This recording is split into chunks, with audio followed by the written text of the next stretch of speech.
Hi, it's Mrs. Martin for your book talk, and just a reminder about the book talks that we give here. These are meant to add new titles to your reading list. So while all these books might not always be available in the library when you go down to check them out, I hope that it gives you an idea of some of the genres that you might like, some authors to keep in mind, and maybe just some books to add to your list for later, when you're ready to pick up a new book to read. We're going to go ahead and get started with a spooky read in fantasy.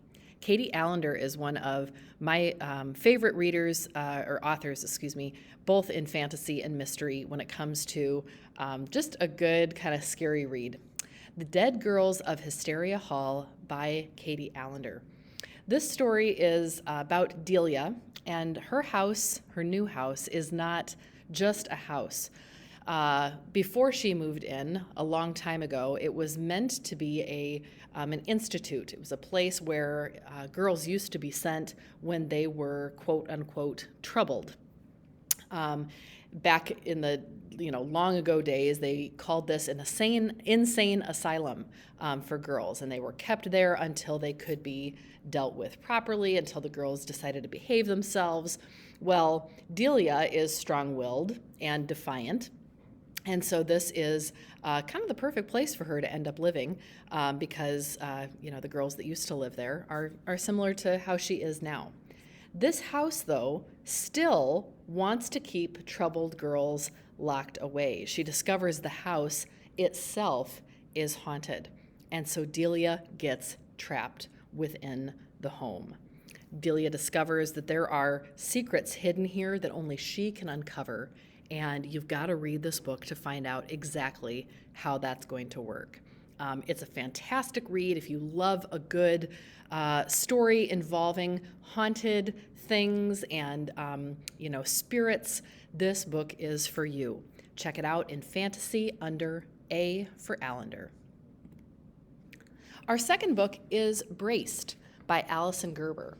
This one, in realistic fiction, is about a girl whose life is all about soccer and friends and a good guy friend who has become more than that recently. She's fallen for him, and she's pretty sure that Tate likes her back. The doctor that she's been visiting about her scoliosis, her spine that has this curve in it, has though given her some pretty bad news, and that is that this sideways curve has gotten worse. And now Rachel has to wear a back brace 23 hours a day. The brace wraps her in hard plastic from her shoulder blades all the way down to her hips, and it changes everything for her. How her clothes fit, how she kicks a ball, how everybody sees her. She's just positive that her friends are going to treat her differently, that there's no way she's going to be able to play soccer. There's no way as well that Tate is going to see her in the same light. Is it possible that she's going to get past all that and be able to even see herself as Rachel? This book, Braced by Alison Gerber, is a terrific read. If you've ever had something about yourself that has to change and you have to try to come to terms with that. The Agony House by Sherry Priest. On the outside cover, it looks almost like a graphic novel. And I think the reason for that style is because a comic book plays a big part in this mystery story. Denise, our main character, has just moved back to New Orleans with her mom and her stepdad. They left after Hurricane Katrina, and they've come back to town.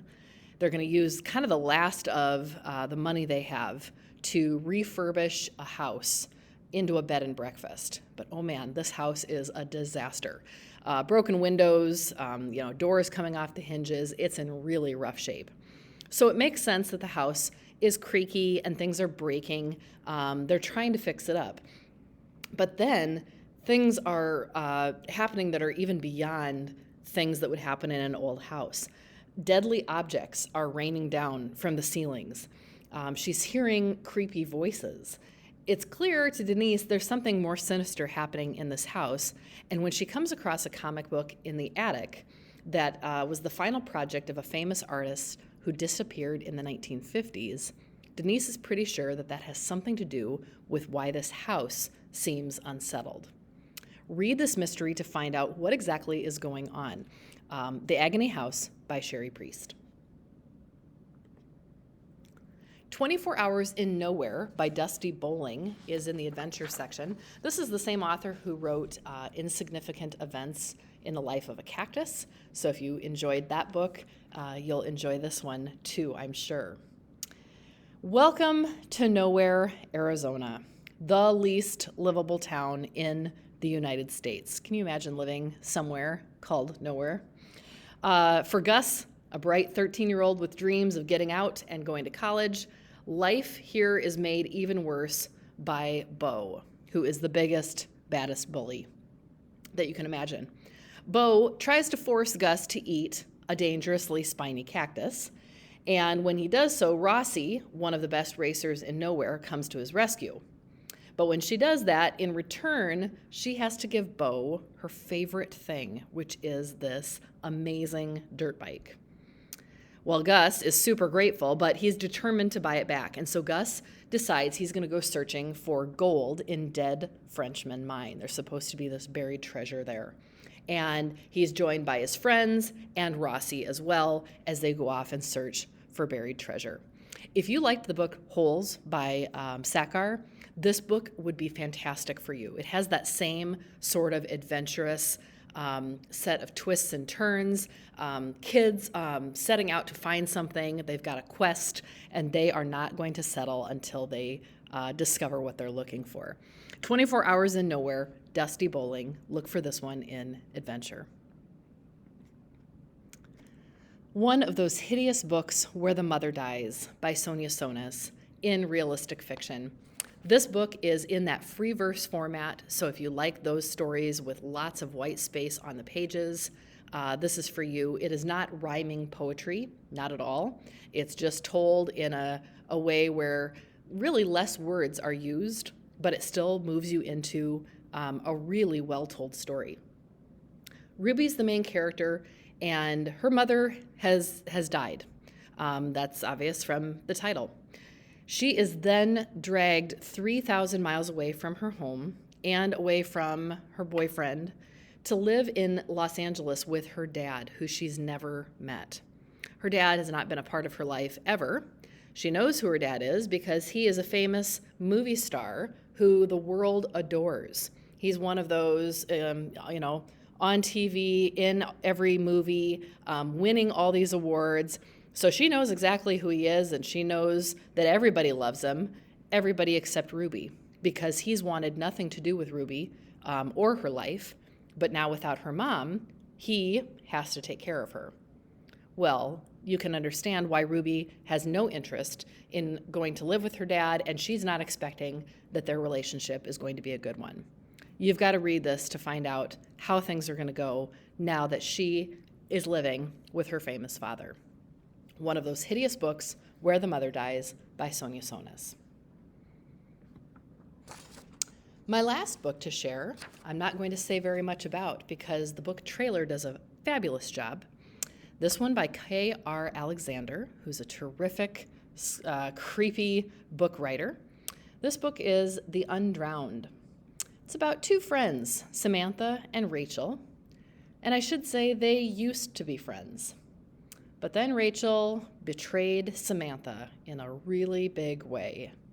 And Samantha decided she was going to make Rachel's life a living nightmare. Let's watch the book trailer to find out more.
Well, gosh, I'm going to be bummed if this isn't going to play for us. It's a great trailer.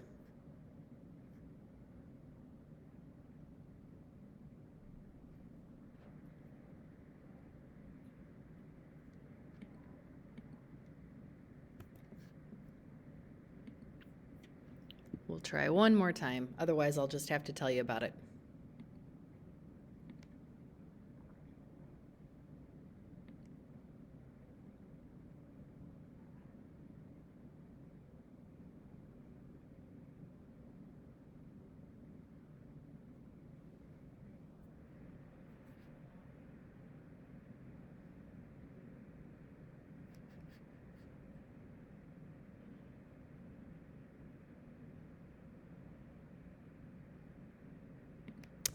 Well, sorry for the technical difficulty. I guess we'll just have to miss out on that one. Well, I'll tell you more about the book. Samantha and Rachel, like I said, used to be friends. They found themselves basically in this huge argument by a lake, and this fight, turned physical. Samantha pushed Rachel and watched as Rachel fell all the way back into the water and gone. Samantha regretted it, but there was no way to save Rachel, and there was no way she could be alive. She clearly was in the lake, she drowned, and that was it. But the next day, Rachel showed up to school as if nothing had happened. How on earth did she survive that? And what on earth is Samantha going to do now that Rachel's still alive and wants revenge? This book is one you will not be able to put down. The Undrowned by K.R. Alexander. Check out any of her books in mystery. I hope that one of the books I shared today is a book that you will want to check out in the library. And thank you so much for your attention. Happy reading.